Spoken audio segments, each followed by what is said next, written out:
Everyone. So last class में हम ये स्टार्ट कर चुके थे कि लाइफ प्रोसेस क्या होता है। There are 4 types of life process: nutrition, respiration, transpiration, excretion. हमने न्यूट्रिशन के बारे में भी 2 टाइप से पढ़ लिया था। ऑटोट्रॉफिक न्यूट्रिशन क्या होता है, हेटेरोट्रॉफिक न्यूट्रिशन क्या होता है।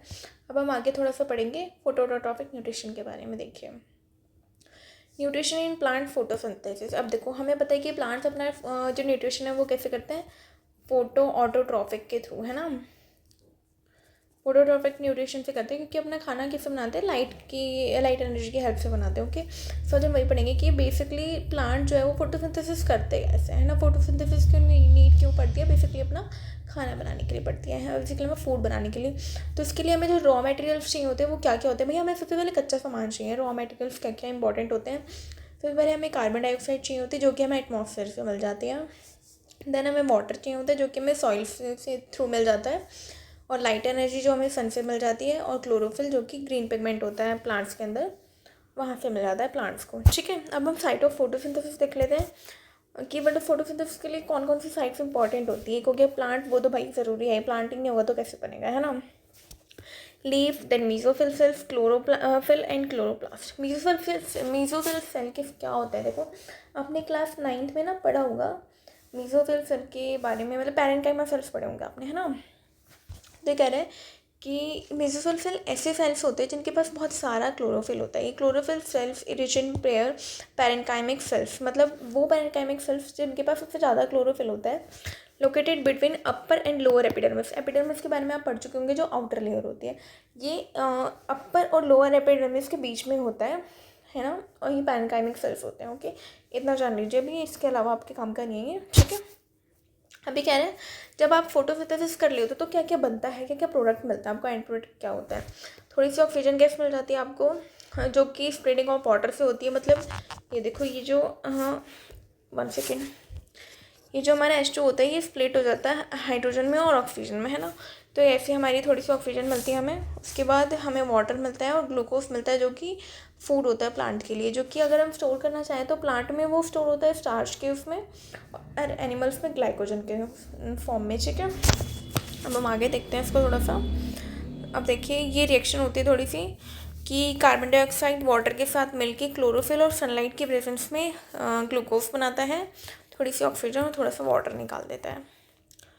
अब देखो इसका मैकेनिज्म क्या होता है। बेसिकली देखो क्या होता है, पहले absorption of light energy by chlorophyll. सबसे पहले क्या होगा, देखो फिर लाइट एनर्जी लेगी तभी तो खाना बनाए। क्लोरोफिल सबसे पहले क्या करता है, लाइट एनर्जी को एब्जॉर्ब कर लेता है।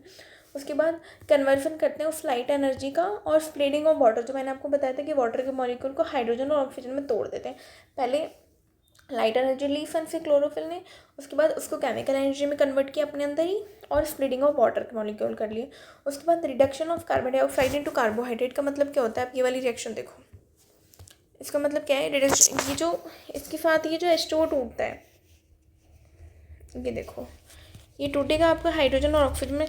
तो ये जो कार्बन डाइऑक्साइड होती है वो हाइड्रोजन के साथ मिलकर हमारा ग्लूकोज बना लेती है, ठीक है। तो इसी को कहते हैं रिडक्शन ऑफ कार्बन डाइऑक्साइड। मतलब उसमें रिडक्शन होता है हमारा H+ हो जाना या फिर O- हो जाना। तो यहाँ पे हमको H+ मिल रहा है ना, O- तो हो नहीं रहा यहाँ पे।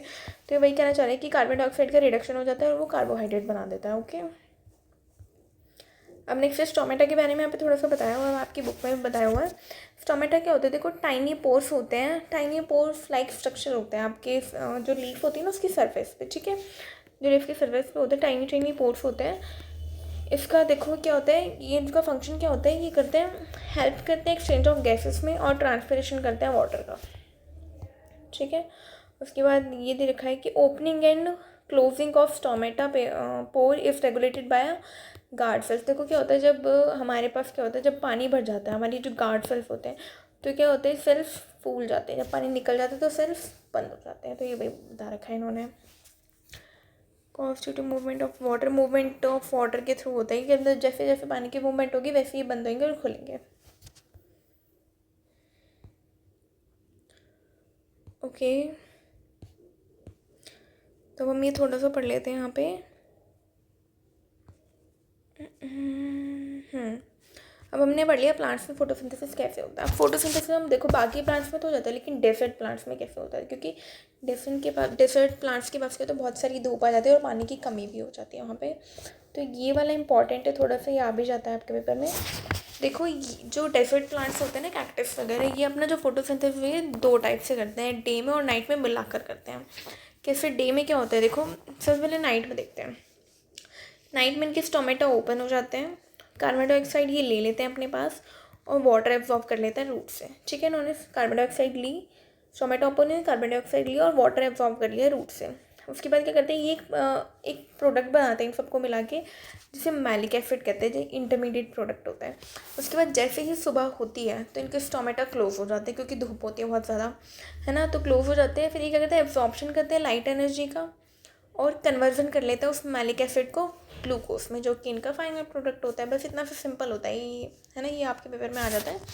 अब देखो, ऑटोट्रॉफिक न्यूट्रिशन हमने पढ़ लिया है, अब हमें पढ़ना है हेटरोट्रॉफिक न्यूट्रिशन क्या होता है। देखो, हेटरोट्रॉफिक न्यूट्रिशन मतलब जो किसी और पे डिपेंड होता है ना, उनको कहा जाता है। ये फर्दर 3 टाइप के होते हैं, होलोजोइक, सेप्रोफिटिक और पैराफिटिक। होलोजोइक का मतलब क्या होता है, देखो ये हमारे अंदर होता है, ह्यूमन बींग्स के अंदर। पहले एक फूड को इंजेस्ट किया देन डाइजेस्ट किया, पहले फूड को खाना फिर डाइजेस्ट करना, इसे कहते हैं होलोजोइक न्यूट्रिशन। ये फर्दर 3 टाइप्स होते हैं, हर्बीवोर्स, कार्निवोर्स और ओमनीवोर्स, सॉरी। हर्बीवोर्स में इनके एग्जांपल होते हैं काउ, गॉट, डियर। कार्निवोर्स में टाइगर, लॉयन। और ओमनीवोर्स में human beings, dog and cow etcetera. देखो, सेप्रोट्रॉफिक का मतलब क्या होता है, organism feed and on dead and decaying matter. मतलब कोई चीज़ सड़ गई है, गल गई, जैसे आपने देखा होगा कि ब्रेड के ऊपर फफूंदी सी लग जाती है ना, वो एक तरीके से सेप्रोट्रॉफिक न्यूट्रिशन का एग्जांपल है। पैरासिटिक मतलब ये अपने न्यूट्रिशन दूसरे लिविंग ऑर्गेनिज्म से ही लेंगे, लेकिन ये उन्हें मारेंगे भी नहीं। सपोज हमारे सर में जो जू वगैरह होती है ना, लीव्स होते हैं, ये इनके एग्जाम्पल्स हो गए हैं।